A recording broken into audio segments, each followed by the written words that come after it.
30 লক্ষ কোটি টাকার একটা ঋণের বোঝা আমরা উত্তরাধিকার সূত্রে পেয়েছি।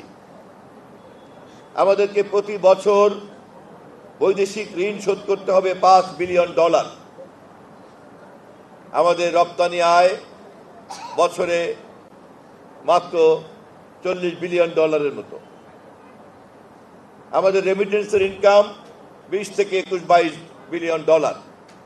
অথচ আমাদেরকে আমদানি করতে হয়, আমাদের অর্থনীতি আমদানি নির্ভর অর্থনীতি, এবং আমাদেরকে 60-70 বিলিয়নের আমদানি করতে হয়। ফলে আমাদের সেই কারণে আমাদের সমস্ত ভোটারদেরকে সজাগ করতে হবে, যাতে অর্থনৈতিক সংকট পুনরুদ্ধার করার এই জটিল সময়টাতে কেউ আমাদেরকে রাজনৈতিকভাবে বিভাজিত করতে না পারে।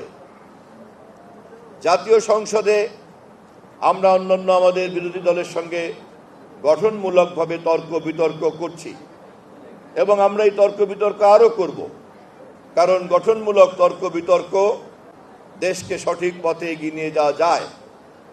কিন্তু কোনোভাবেই আমাদের সংসদের গঠনমূলক তর্ক বিতর্ক এবং সমালোচনা তা যেন রাজপথে কেউ নিয়ে আসতে না পারে, এবং সেই অজুহাতে যাতে আবার আমরা এমন এক সময় দেশের দায়িত্ব নিয়েছি যখন বিগত সরকারের লুট করে যাওয়া অর্থনীতির কারণে একটা ঘাটতি অর্থনীতি নিয়ে চলতে হয়, ঘাটতি বাজেট নিয়ে চলতে হয়, এবং অতীতের সরকারের লুটের কারণে আমাদেরকে এই লুটপাটের অর্থনীতির দায় দায়িত্ব জনগণকে বহন করতে হচ্ছে।